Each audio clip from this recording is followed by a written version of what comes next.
Good morning mga trivia at welcome po sa aking YouTube channel. Ito po ang ating kalamansi. Pakarami po ng mga bulaklak. Kaya na oh. Malalaki na po yung bulaklak po natin. Kapal nito oh. Oh, yan oh. Yung mga ganyan mga katrivia po ay masiselan. Pag lumabas po ang ganitong karami pong bulaklak ay kailangan na po natin talaga ng focus. Lalo na po sa ating pag-aalaga. Dahil mga ilang araw na lang yan, mga 1 week, yan mga ka-farmers po ay bubuka na. Pagbuka yan, siguro.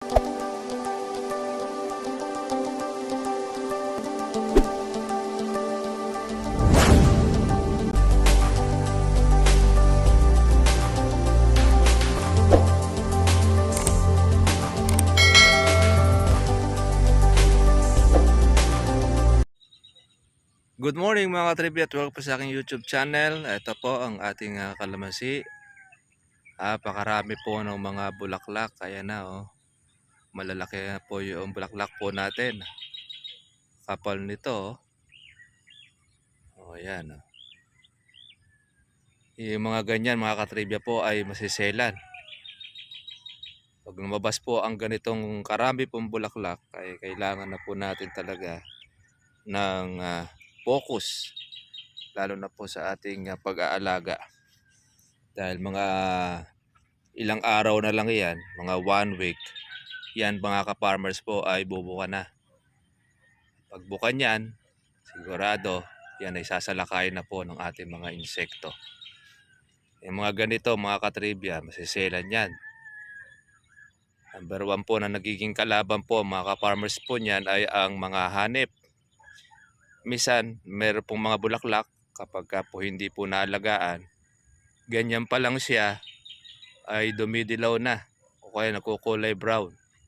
Ibig sabihin nun, puno na po ng hanip po yung kanyang nasa loob. Di na siya makakabuka.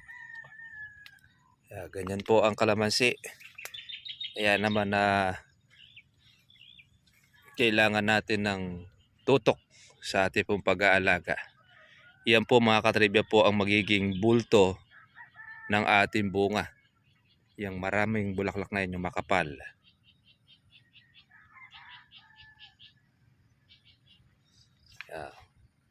Mamumuti po ito mga ka-farmers. Yung bulaklak ng ating kalamansi. Gandahan naman yan. Maganda po ang kanyang labas. Ayan o.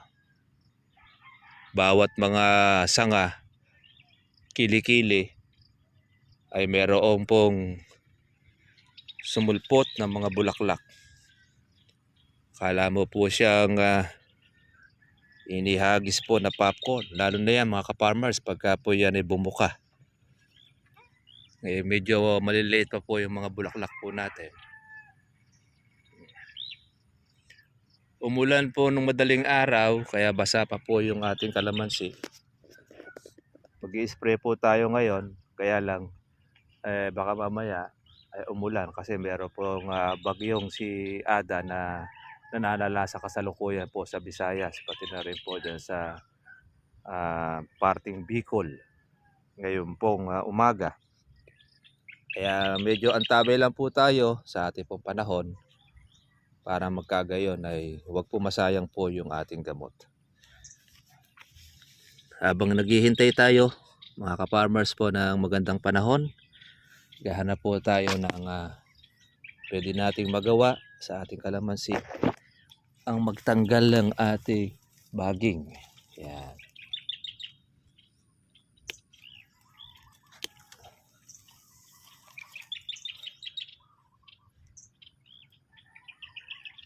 Ang dami pong bulaklak.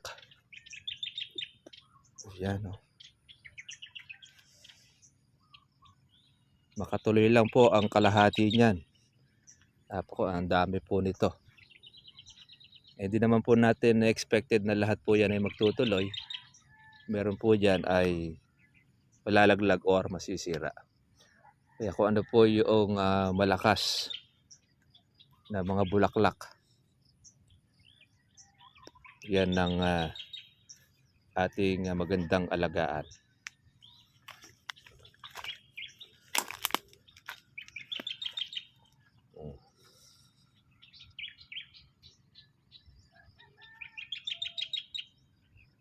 Mga nasa ilalim.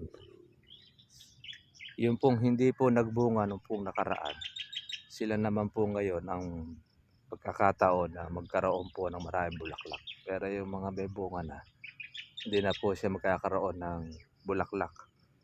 Bali ba na lamang kung marami siyang sanga. Kaya pang mga lumalabas po ng mga maliliit. Oh. May matanghito, mayroong mga malalaking bulaklak, meron pang mga kasalukuyan. Kaya napakasipag ang kalamansi. Ayan, oh. Napakasipag niyang mamulaklak. Pag hindi po siya nagtutuloy, mamumulaklak na naman uli.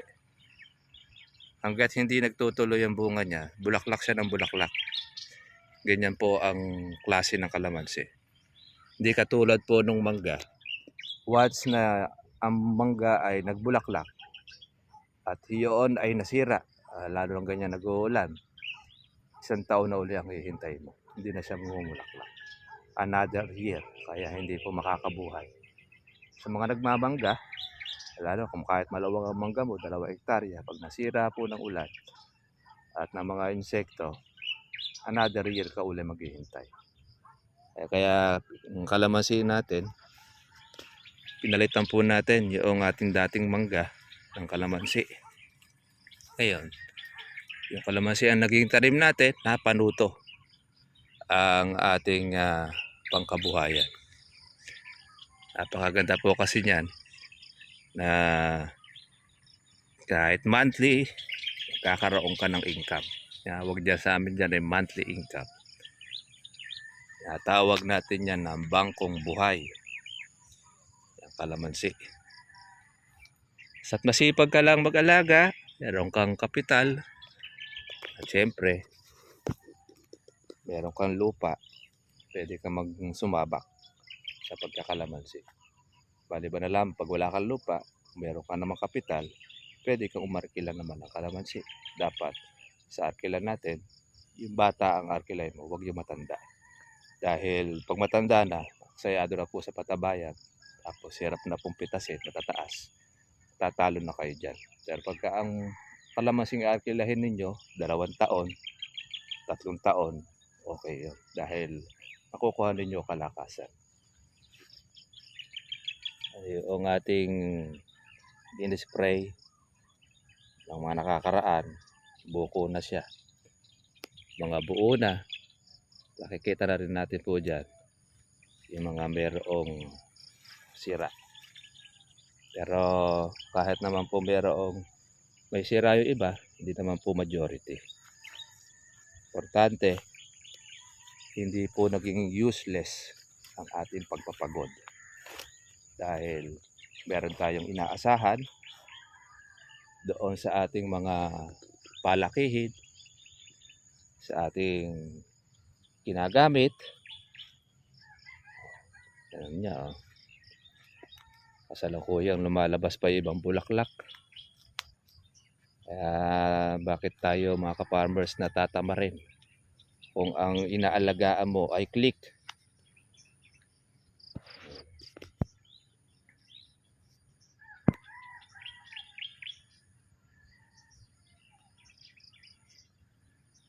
Papatila-tila muna tayo noong ating hamog.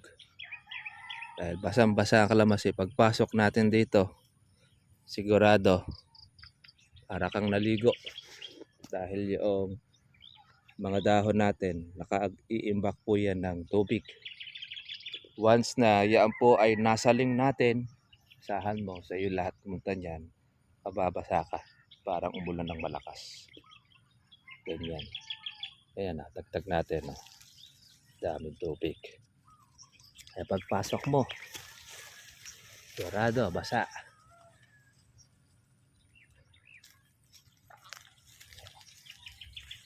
Daming bulaklak. Masisiyahan ka sa bulaklak pa lang. Kaya lang, hindi po batayan ang bulaklak. Dapat yan, papagbunga natin, mapagbuko, para nun, masulit. Ayan, dami. Kasi pag hindi mo aalagaan, mga katribya, ang mga bulaklak na yan, sisira na yan. Ganyan po kababagsik ang mga insekto. Ni-spray mo, inaalagaan mo, nasisira. Lalo na pagka hindi mo inalagaan.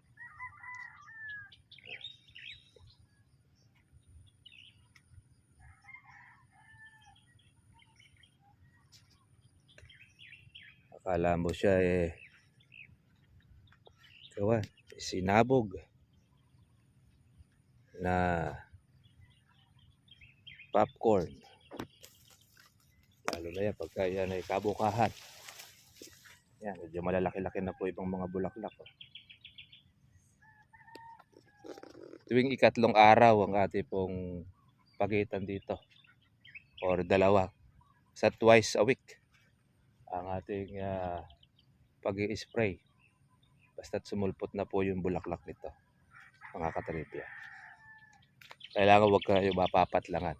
Kasi once na mapatlangan po kayo ng ganito pong mga bulaklak, sisira na po yan. Ayan. Dami niyan. Pati sa katawan merong inilabas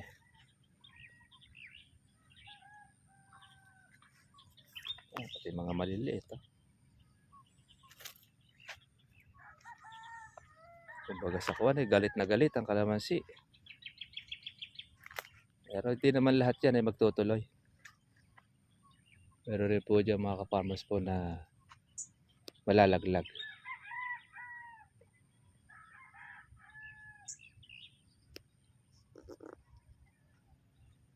Ayan. Ang presyo po mga ka-farmers po na kalamansi natin ay 2,322. Yan, bumaba na po siya. Pero mataas pa rin. Importante dyan ay meron kang mapipitas. Ang masama nun, mababara yung kalamansi, ay wala ka pang mapitas. Yun ang problema. Dahil walang bunga. Ay mas maganda yung meron kang mahahalaw. Ayan. Dami pong bulaklak.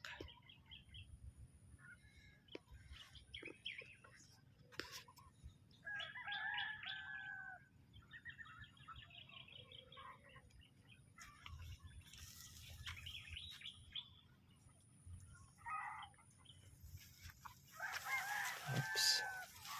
Basa-basa more ang ating ulan.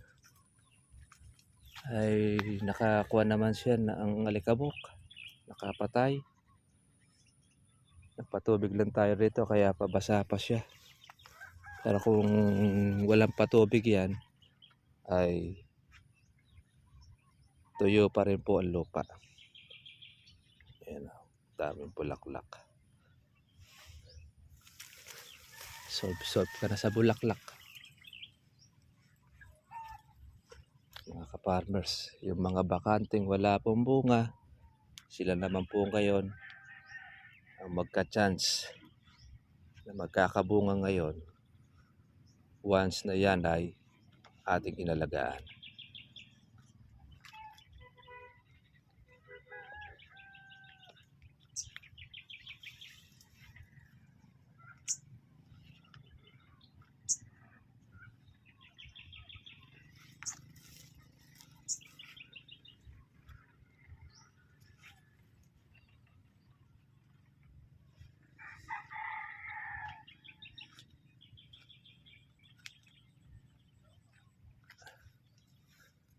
Alagang kalamansi, mga katribya. Yan, pulo-pulo naman po yung may bunga nung sa atin. Meron naman na wala naman pong bunga. Hindi po sabay-sabay po ang kalamansi. May nauna, merong nahuli. May pitasit, meron pang palakihin. Ayan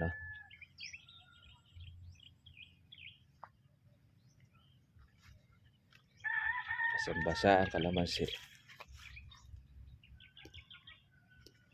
Okay mga ka-farmers, mga ka-trivia, at kita-kita lang po tayo bukas. Update na lang po natin sa susunod natin ng mga vlog.